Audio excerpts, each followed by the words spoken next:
En Cloud, no sé qué es Cloud, pero bueno. ¿Mm? Profe, ¿puedo hacer una pregunta antes de...? Claro, sí señor. Dime. ¿Los talleres que usted mandó, toca mandarle eso, la evidencia, o los va a revisar cuando volvamos? No, toca mandar la evidencia, toca mandar la evidencia. Todo siempre en todas las materias recuerden mandarlo porque esa es una nota del primer periodo. No podemos cerrar el primer periodo. O sea, primer periodo ya lo cerramos así, no tenemos opción. Así que para Ah, cerrar las notas del primer periodo manden por agenda virtual todos los talleres. Las personas que hacen falta por para talleres no se les olvide mandarlos, enviarlos. Foto, le Profe, ¿y toman cuándo van foto a a eso. hacer las evaluaciones? La otra semana, la de sociales creo que es el miércoles, si no estoy mal, eso nos lo mandarán. O yo creo que el Profe, ¿y cómo va a domingo. hacer eso? O sea, ¿va a ser como una encuesta y nosotros tenemos que contestarla en un transcurso de tiempo y la enviamos y ya? ¿O cómo es? Sí, hay que enviarla. Habrá que enviarla por medios electrónicos, igual por agenda. Ustedes la envían en un tiempo limitado. No la vamos a hacer por la plataforma Educar. ¿Se acuerdan que una vez intentamos hacer exámenes por plataforma Educar? Sí, Eso fue un sí. complique. Eso fue muy complicado, fue muy difícil y no nos funcionó de a mucho. Entonces,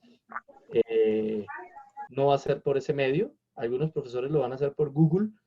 Google tiene una función de mandar archivos en un tiempo determinado. Yo no, yo lo voy a hacer a la antigüita. Yo les mando las preguntas. Básicamente van a ser la mayoría preguntas abiertas y ustedes las contestan y me la envían. ¿Listo? No va a ser difícil, no va a ser difícil porque pues ni modo de hacer un examen como quisiéramos o como debiéramos, porque pues con este medio es básicamente imposible. Ah, Pero listo, profe, muchas gracias. intentaremos hacerlo de la mejor forma posible. Bueno, comencemos con filosofía. En filosofía hemos estado viendo el tema de teorías del conocimiento. Teoría del conocimiento.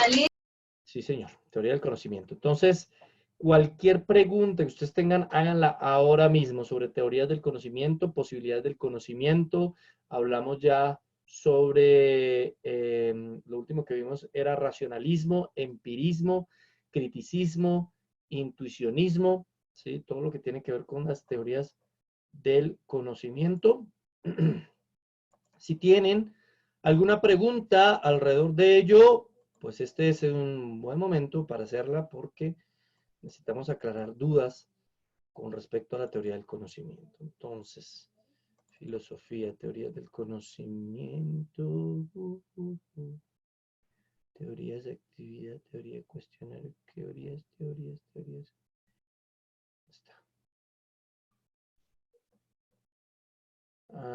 Aquí está, teoría del conocimiento. Ok.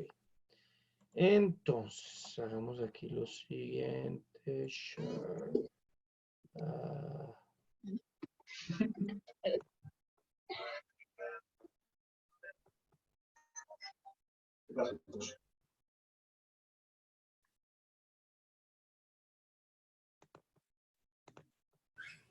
Bien. Estamos hablando de este libro. ¿Lo terminaron de leer o no? No. No. Ustedes tienen que haberlo terminado. No. No. Si no lo terminaron de leer, sí van a tener problemas en el examen final de la próxima semana porque básicamente toda la evaluación es sobre eso. ¿Sí? Teoría del conocimiento. Primero él define la filosofía y él dice que es un intento del espíritu humano para llegar a una concepción del universo mediante la autorreflexión sobre sus funciones valorativas, teóricas y prácticas. Es lo primero que él dice, o sea, define la filosofía. Luego, él ubica la teoría del conocimiento alrededor de los sistemas filosóficos. ¿Sí? ¿No se escucha? Dice Juan López que no me Sí, escucha. escucha. Entonces el que tiene mal el asunto es Juan. Profe, porque Juan sí se López. escucha claramente. Oiga, ¿quién es Juan López? ¿Alguien conoce a Juan López? No. ¿Quién es Juan López? Bueno, No sé. no sé, tampoco ¿Quién sé. es Juan López? ¿O hay algún López allá?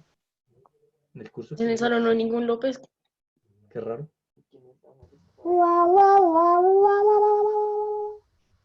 Listo.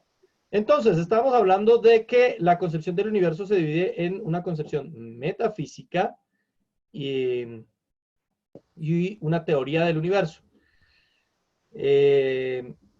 Y ahí están todos los temas que ellos hablan, la naturaleza del universo, la metafísica del espíritu, Dios, la libertad, la inmortalidad, todo eso lo toca él en el libro. Si ustedes lo leyeron, pues podrían acordarse perfectamente de lo que él dijo. También en el fenómeno, la teoría general del conocimiento nos habla del fenómeno del conocimiento que se encuentra en el asunto del objeto y el sujeto y el objeto. Ese es el asunto central de la teoría del conocimiento. El sujeto puede aprender con H intermedia, o sea, hacerse dueño del conocimiento o del objeto, de lo que es el objeto, de la naturaleza del objeto o no. El sujeto y el objeto son la base de todo esto. Eso es lo que va a ir básicamente en el examen. Entonces, el ser humano puede captar un objeto en 3 diferentes niveles según él. Uno sensible, por medio de los sentidos, uno conceptual, por medio de las estructuras universales del concepto, y un sentido holístico, básicamente uniendo las dos cosas, lo sensible, los sentidos y la razón. Sentidos y razón. Y ahí ya nos está hablando del criticismo de Kant, que es el que finalmente resuelve el problema entre el empirismo y el racionalismo. Para Kant, las dos cosas son necesarias y una sola cosa, o solo lo sensible o solo lo conceptual, solo no nos llevan al conocimiento. Las dos cosas tienen que estar unidas, ¿cierto? Entonces, eso es lo que nosotros llamamos teoría del conocimiento. Señora, Señora, Lady aquí que está. Bueno, la posibilidad del conocimiento entonces, señoras y señores, señoras y señoritos, ¿es posible el conocimiento humano? ¿Cuáles son los problemas de la teoría del conocimiento? La posibilidad, el origen, la esencia, las formas y el criterio de verdad. Son los 5 problemas de la teoría del conocimiento en los que Gessen resuelve el libro. O sea, si usted mira el libro, básicamente está resumido en esas tres partes. O lo que ustedes ven ahí en la pantalla son es como un bosquejo del libro, es como un esquema del libro. El libro se divide en esas 5 partes. Y él comienza hablando, obviamente, de la posibilidad del conocimiento, y dentro de la posibilidad del conocimiento nos habla del dogmatismo, que dice que el conocimiento no es un problema porque los objetos son captados directamente por los sujetos. El sujeto puede conocer al objeto. Así de sencillo.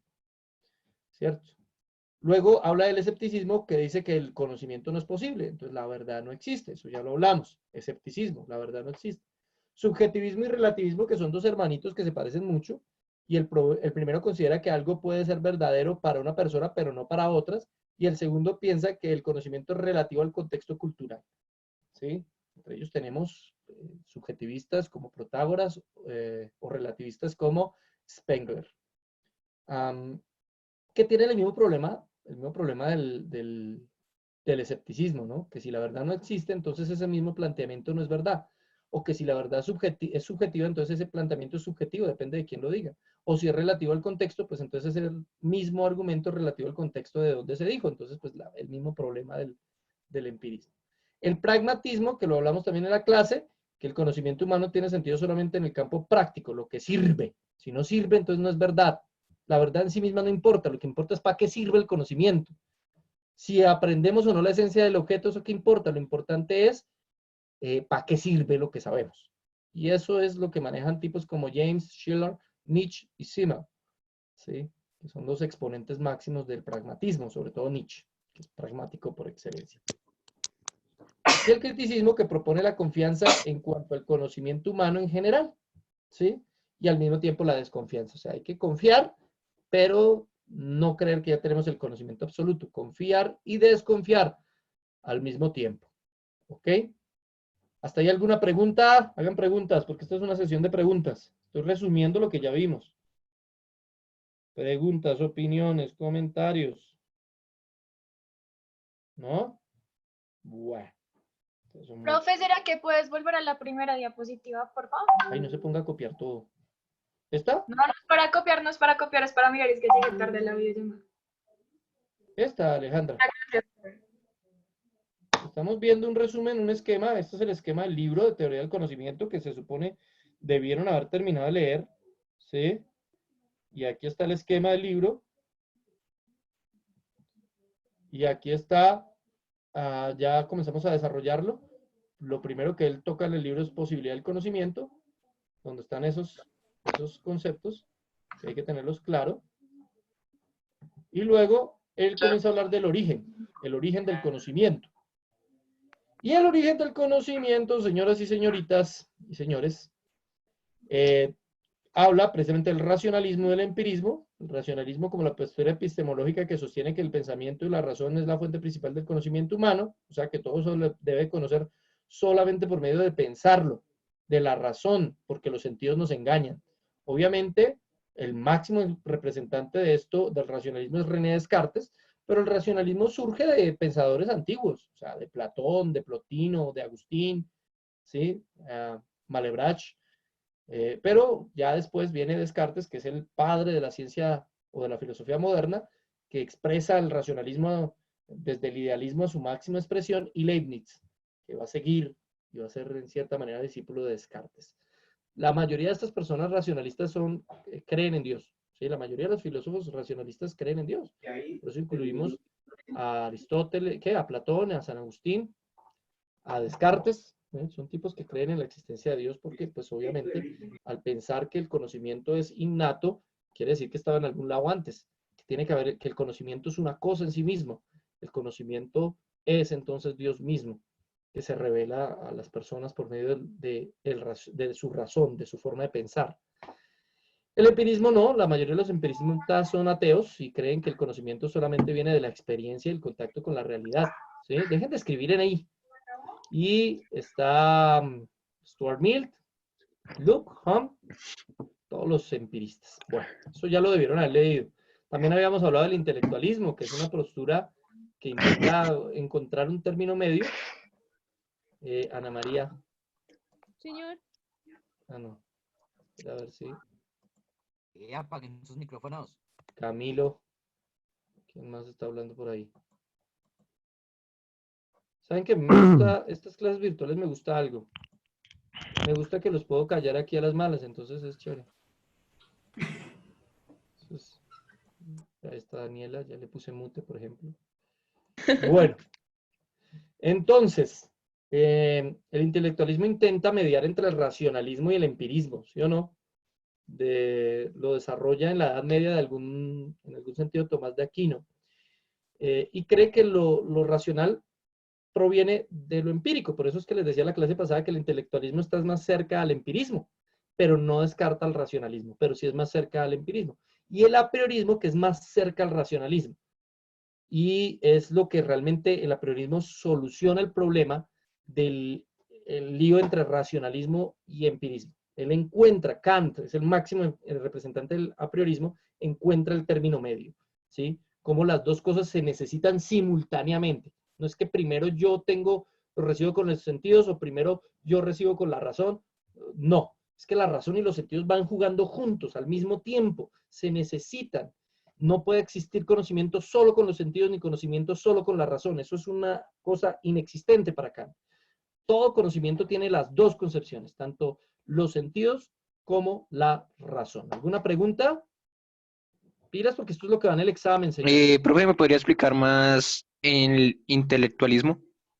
Bien, el intelectualismo dice que el conocimiento sí parte de lo empírico, pero la razón lo convierte en conocimiento. La razón coge esas experiencias que hemos tenido desde antes de nacer incluso y las convierte en conocimiento, pero sí partieron de lo empírico, de la experiencia, de todo lo que nuestros sentidos nos dan, ¿sí?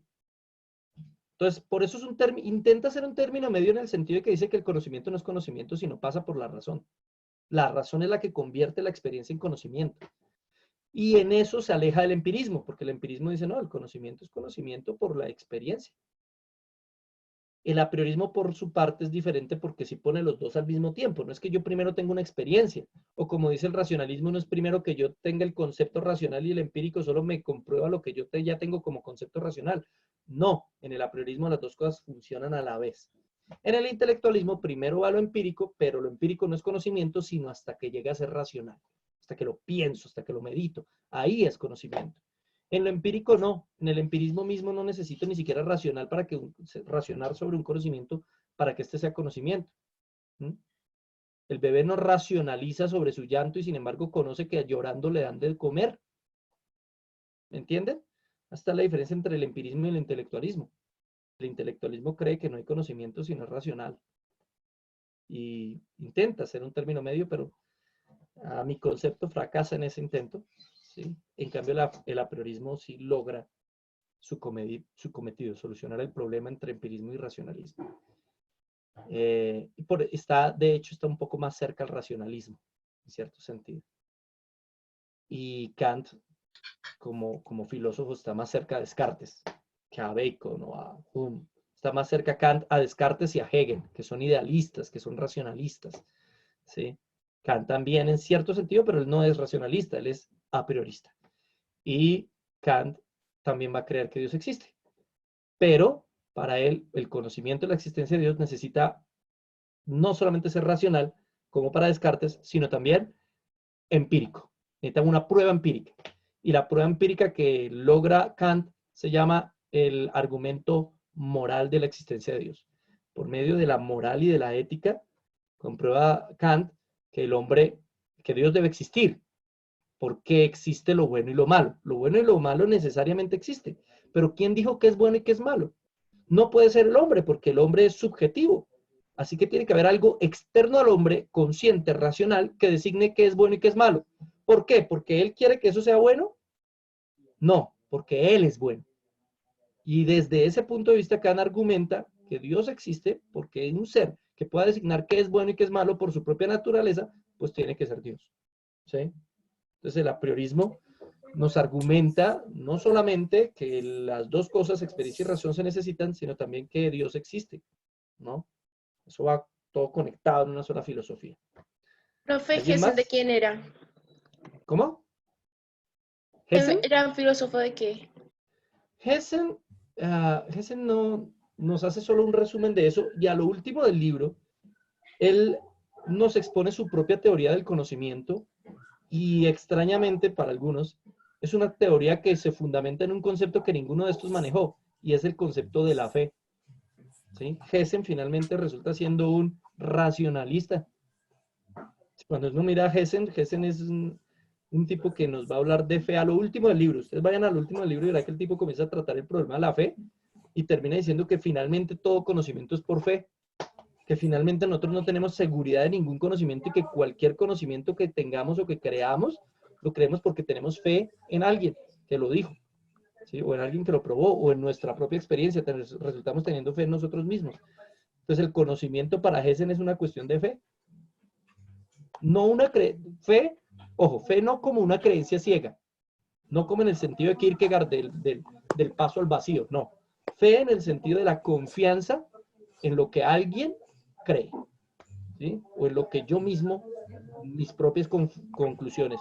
Estoy teniendo fe en mis propios argumentos, aunque mis propios argumentos no me certifiquen nada, pero tengo fe en esos propios argumentos, ¿sí? Como decir, estoy absolutamente seguro de esto, aunque no tenga prueba alguna. Una cosa así. Bueno, pero si leyeron el libro de Hessen se dan cuenta. Luego el tipo trabaja la esencia del conocimiento. El conocimiento representa la relación entre sujeto y objeto, así el verdadero problema del conocimiento consiste en discernir la relación entre estos dos. Y para eso hay tres intentos de solución. La premetafísica, la metafísica y la teológica. ¿Sí? Que son las que Hessen plantea ahí en el libro. La premetafísica nos vuelve a hablar del objetivismo, ¿sí? Del subjetivismo, del realismo, del idealismo y del fenomenalismo. Ay, que ahí son otros campos. Del objetivismo ya hablamos, ¿no? El objeto determina el sujeto. El objeto es el que dice cuál es la verdad. ¿Cómo, Sergio? Ya, gracias. En el subjetivismo, es el sujeto el que determina la verdad, ¿sí? En el realismo, es una postura que afirma que existen cosas reales.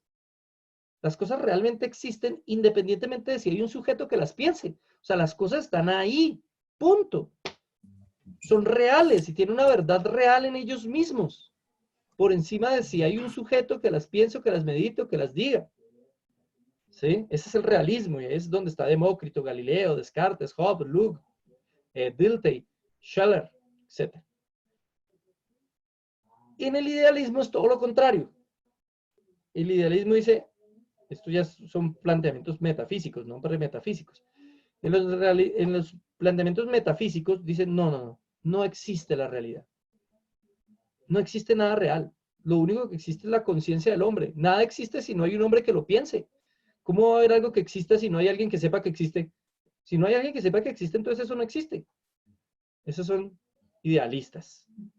En cuanto a la posición del conocimiento, ¿no? Ahí es donde está Berkeley, ¿sí? Mash, Avemarius, etc. Y el fenomenalismo de Kant, es otra posición metafísica. Y él intenta, como siempre en Kant, intenta encontrar términos medios. Él intenta encontrar el término medio entre realismo e idealismo, ¿sí?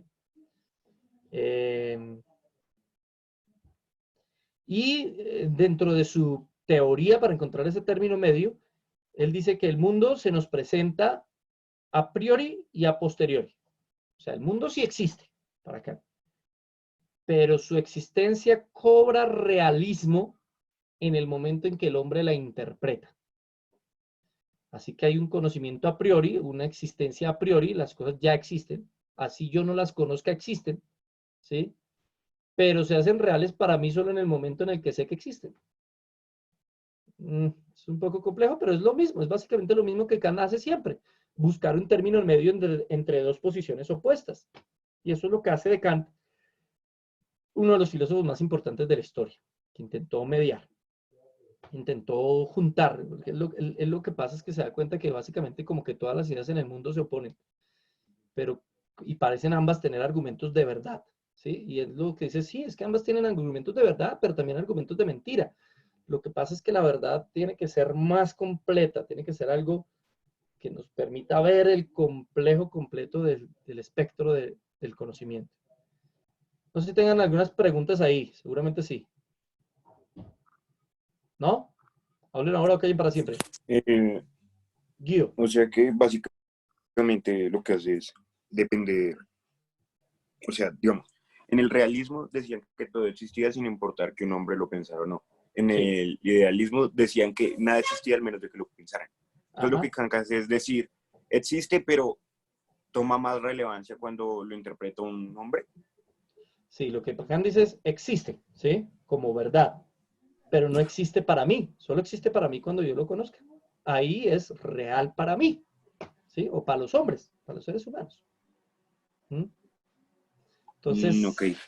Ahí es donde él está uniendo las dos cosas. Sí existe, pero al mismo tiempo no existe porque yo no lo conozco. Entonces une tanto realismo como idealismo. Une las dos variantes. ¿Listo? ¿Alguien más? ¿Alguna pregunta de alguien más por ahí? O ya se durmieron, están almorzando. Profe, yo no. También se Profe, vale. ¿me puedes explicar cuál es el apriorismo? Ah, bien. Sí, yo te iba a preguntar que si nos podías explicar el último párrafo de lo del apriorismo. El apriorismo. Bien. Aquí. Entonces, considera que el elemento a priori no deviene de la experiencia, sino del pensamiento. Ese último párrafo es del que me habla. Bien. Yo sí, profe. Como les había explicado, el apriorismo es la teoría con la que Kant soluciona el problema entre razón y experiencia, racionalismo y empirismo. Él, como siempre, Kant, otra vez término medio. Entonces, los pone de amiguitos a los dos, diciendo que tanto la experiencia como la razón forman el conocimiento al mismo tiempo, juntos al mismo tiempo van creando el conocimiento, ¿sí? Y cuando dice que considera que el elemento a priori no deviene de la experiencia, está diciendo que yo conozco antes una cosa, ya tengo un preconcepto de una cosa antes de experimentar con la cosa. Entonces, ¿qué es un daguerrolóptero? Yo nunca he visto un daguerrolóptero, pero ya tengo ya me hago una idea a priori, antes de la experiencia con la cosa, ya tengo una idea de qué es. Pero todavía no es conocimiento, solo va a ser conocimiento cuando tenga experiencia con la cosa, porque el conocimiento surge del conocimiento a priori y el a posteriori juntos, de la razón y la experiencia actuando juntos al mismo tiempo, ¿sí? Entonces, mi conocimiento a priori, no necesito la experiencia para tener un conocimiento a priori, solamente el pensamiento, pero aún no es un conocimiento verdadero, todavía no es la verdad, ¿sí? Es solamente un conocimiento a priori, no es la Entonces, verdad propia. en sí Kant cree que sí existe el conocimiento verdadero, o sea, que sí hay Sí. conocimiento. Sí, sí, pero ese conocimiento verdadero es una mezcla entre la razón y la experiencia que funcionan al mismo tiempo, juntos, ¿sí? No ¿Y puede haber quiénes un son los que conocimiento no verdadero. creen que hay conocimiento? Bueno, básicamente podríamos decir que la mayoría de los empíricos no creen en el conocimiento y son escépticos. Creen que el conocimiento empírico por medio del experimento solo es un conocimiento no verdadero, es parte del conocimiento, pero mañana otro experimento nos va a dar otro conocimiento distinto, ¿sí? Entonces, David Hume, por ejemplo, Francis Bacon, esos filósofos eran más bien escépticos, ¿no? Aunque hay otros empíricos que no son tan escépticos, ¿sí? Entonces, aquí hay de todo un poquito. Bueno, pues miremos a ver si podemos terminar esto. Teológica. Hay una solución al problema de la verdad teológicamente hablando, pero hay varias formas. Hay una solución que se llama monista y panteísta, ¿sí? Él dice, es que, o ellos solucionan el problema del sujeto y el objeto diciendo, es que el sujeto y el objeto son la misma vaina. Es que eso de que el sujeto conozca el objeto no existe porque el sujeto y el objeto son lo mismo. Hay un solo ser. Vuelven a Parménides, ¿se acuerdan de Parménides? Hay un solo ser, una sola cosa. La diferencia entre las cosas es solo ilusión. Entonces, ¿cómo vamos a percibir la verdad de una cosa mirando a la cosa como algo distinto a mí? No, es que la cosa no es distinta a mí. La cosa y yo somos la misma cosa. Estamos hechos de átomos los dos. Somos iguales en cuanto a nuestra naturaleza y esencia. Así que el conocimiento sí existe en el sentido de que el sujeto se entienda igual al objeto.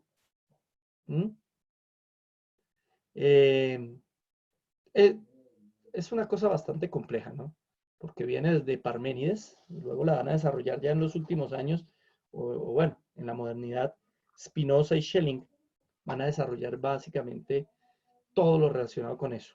En el libro lo explica muy bien Hessen, explica muy bien esa solución monista y panteísta y la rebate, además. Él no está de acuerdo con eso.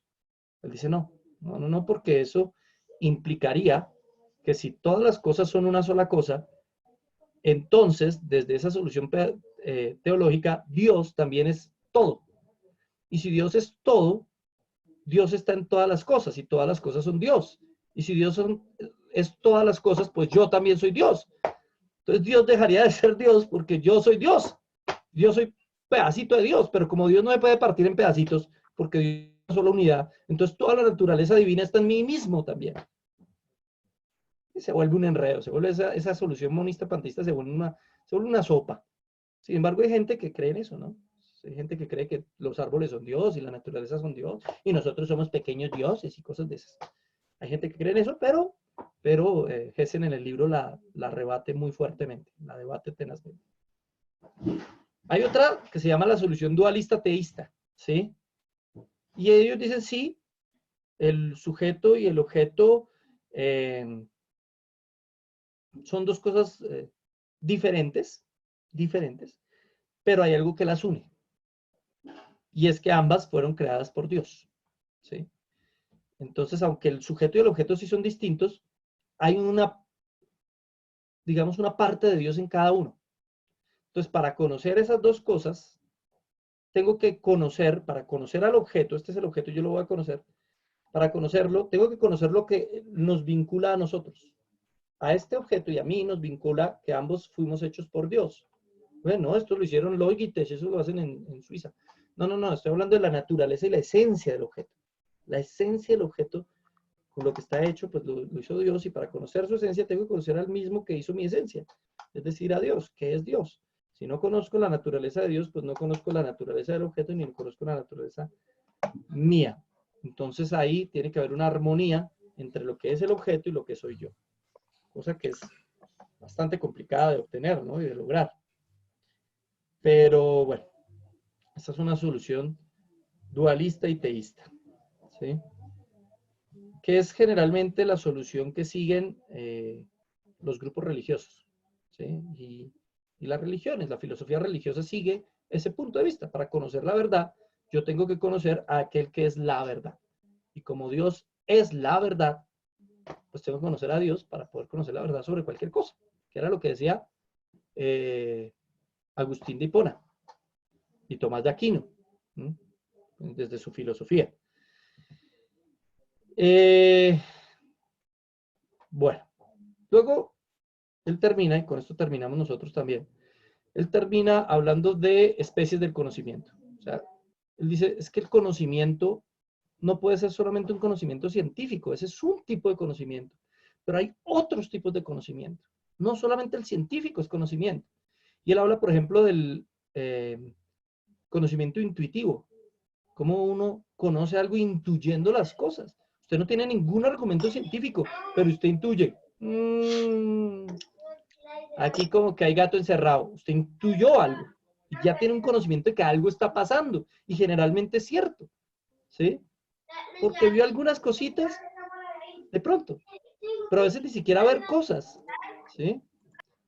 A veces solamente por el mero hecho de sentir algo. ¿No le ha pasado a usted, por ejemplo, que usted siente que lo mira? Usted ve, alguien me está mirando y usted voltea y preciso había alguien mirándolo. Ese es un ejemplo que pone, no sé si lo pone ese en el libro o lo vi en un video del filósofo argentino. Pero usted siente que alguien lo ve, usted voltea y sí, hay alguien mirándolo. ¿Cómo supo que lo estaban viendo? ¿Qué tiene poderes el otro? ¿Le transmitió algo? ¿O hay un conocimiento más allá del conocimiento racional y del conocimiento empírico? ¿Hay un conocimiento más allá de eso? ¿Hay un conocimiento intuitivo? ¿Es posible intuir, las cosas? El primero que habla de eso es Platón, que habla de una intuición algo así como espiritual.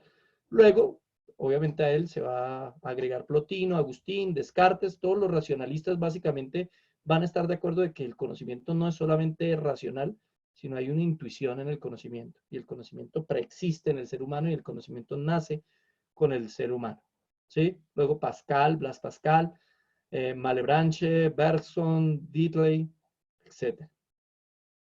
Pero hay muchos que se oponen absolutamente al conocimiento intuitivo, que no están de acuerdo con eso. Toda la escuela de Marburgo y Hermann Cohen dicen, no, conocimiento intuitivo, no. Es que uno ve las cosas ahí. Entonces yo siento que alguien me está viendo y volteo y, uy, sí, me estaba viendo alguien. ¿Pero por qué era? Porque ya en mi razón yo sabía que posiblemente fulanito o sultanito, o por algo que yo hice, o porque me vine con la corbata mal puesta, entonces alguien me debe estar mirando. Eso de conocimiento intuitivo no existe. Pero para Hessen sí. Sí, hay una intuición en el ser humano. El ser humano es capaz de intuir las cosas. ¿Sí? Una mujer lo llamaría el sexto sentido. El esposo de la mujer lo llamaría las amigas, entonces el esposo de la mujer no estaría de acuerdo con el conocimiento intuitivo. Bueno. ¿Qué pasó? ¿Alguna pregunta hasta aquí? ¿Nadie? ¿Se fueron? ¿Están almorzando? Bueno, terminemos No, ahí. profe, yo comprendí todo. Ay, qué linda, gracias. Bien. Si no hay más preguntas, muchachos, en políticas, Profe, ¿cómo en va a ser el religión. examen? ¿Cuánto va a durar y también va a ser por Google? No, yo no lo voy a hacer por Google. No, ¿Y yo les voy a cuándo va mandar a el ser? mensaje. Creo que es el miércoles, si no estoy mal, de la otra semana. Voy a revisarla. A ustedes les mandó la directora ya, creo, el horario, y si no se los ha mandado, se los va a mandar en estos días. Yo les mando algo para que lo solucionen y me lo envíen. ¿Sí? No, Así sí, de ella sencillo. ya lo mandó. ¿Ya les Pero y mandó el horario? entonces, sí, señor, pero entonces si no va a ser en Google, ¿en dónde va a ser? No, yo les mando por correo, por el correo, por la plataforma. Igual lo voy a mandar con preguntas abiertas para que ustedes pongan y redacten ustedes mismos, ¿sí? Y expliquen cosas. Van a tener que explicar cosas en sus propias palabras. Eso va a ser el examen. Me queda más fácil que mandarle una vaina por Google. Ah, ok, profe. ¿Listo? Bueno, ¿alguna pregunta de políticas? Ya que cerremos esta cosa. ¿Alguna pregunta de ciencias políticas? ¿De religión? ¿Cuáles son los temas de políticas? En políticas, Alejandra, hemos visto... Oigan, ¿esta es Alejandra? No me parece nada. En políticas hemos visto muy poco, la verdad. Solamente hemos comenzado a ver lo que es el modelo de Estado capitalista y neoliberal. Creo que estamos viendo el neoliberalismo, ¿cierto? ¿Sí o no? ¿O vimos modelos de Estado? No, sí, señor, estamos viendo solo el neoliberal. Solo el neoliberalismo. Entonces vamos a hablar solamente sobre el capitalismo y el neoliberalismo y cómo funciona la economía. Eso es lo que hemos visto. Ok, Eh, y en Pero en cuanto el a religión, último, Señor. ¿y qué? Que en el último taller sí vimos, sí nos puso modelos de estados y eso. Ah, sí. Ahí debe estar algo de modelos de Estado. O sea, a ver, solo... Repásense ese video de cómo funciona la economía. ¿Se acuerdan? Que es un video que explica cómo funciona la economía capitalista. Lo vimos en el salón.